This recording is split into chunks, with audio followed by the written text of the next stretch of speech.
Welcome to Cultivated Change. I'm Alex Corey. My journey over the last 10 years has allowed me to figure out the most practical solutions to become the most resilient version of myself, and it is still ongoing, that I could. And I'd like to present a couple of those to you. In my early 20s, I took off farming to try to pursue the roots of fundamental health, as I had food changes cure a number of ailments for me in college, namely clinical depression. And I just kept digesting just mounds of information on fundamental nutrition, what your body needs to be as powerful as it can be, or just to be baseline, to function without ailment on the continuity spectrum. I took off farming to try to learn as many useful skills to be at the root of health that I could, learning about energy systems, learning about clean water, and about diversified organic food cultivation. The more I researched on why I had gotten so sick and why the vast majority of people do struggle with sickness was fairly apparent. We're not built for our modern industrialized world at all. All of our systems have been compromised. Our circadian rhythms are off. Our nutrition is off. Our daily stresses are off. We have smoldering, low-level inflammation going on all the time. In fact, the only reason more people are able to get through their day is because our body is an amazing machine at adapting and coping. But things happen whenever we give it the proper inputs. What's the only way of making sure that you're actually getting proper nutrition with all of your trace minerals, vitamins, everything a plant will naturally pull out of the ground? Grow it yourself. We're built to move. There's a cascade of metabolic effects that happens. When we just walk. We're a walking people. Being sedentary and not doing anything for most of the day is a really new thing in comparison over the history of our evolution. We need to get outside and do something a little bit low level every day. Just when vitamin D is synthesized in your body from being exposed to the sun, there's like 200 processes that are activated just from that alone, all corresponding to good health. We're not just supposed to move at a low level every day. Occasionally, we need to be tested. We evolve with an enormous amount of selection pressure on us, things trying to kill us all day. Occasionally, we need to replicate those things briefly, acutely.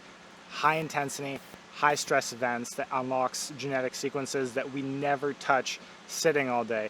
We get that low level smoldering stress from constant email deadlines, project deadlines, traffic, pollution, all of those smoldering inflammatory responses. Occasionally, if we're living a healthy lifestyle, we need to stress test ourselves. And that's through resistance training, that's from sprinting, that's from brief, all-out efforts that just signal a flood of adaptive hormones into our bloodstream and literally change our body.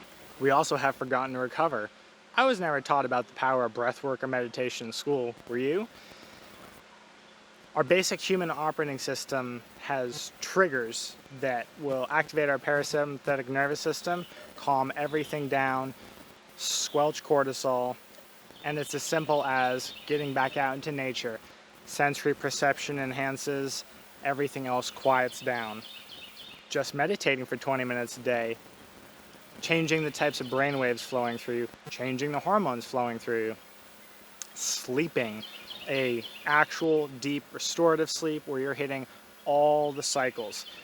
It wasn't until I started asking people how they were sleeping that I realized most people's I slept well is like 5 hours. And I think that has something to do with the fact that no one abides by their circadian rhythm anymore. We're supposed to go to bed when the sun goes down, or at least start getting sleepy. It's called dim light melatonin onset. It starts getting produced whenever the sun disappears, but modern work environments have 1, 2, 3, 4, or more lights that are at a hotter temperature than the midday sun. There's like 6,500 Kelvin just staring at us all the time. Melatonin is never cued until late at night after we start shutting down at 11 or so.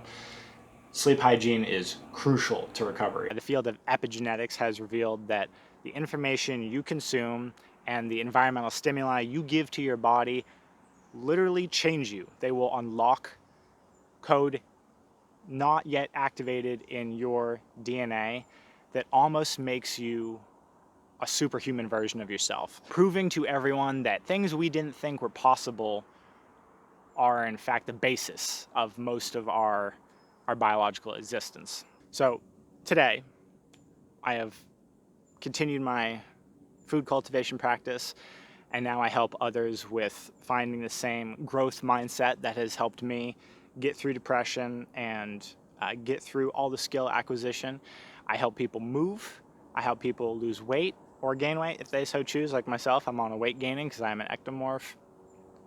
And I help people find the information that empowered me about nutrition, about epigenetics, about biology, about how your fundamental operating system works. Daily practical tidbits regarding anything that touches fundamental health,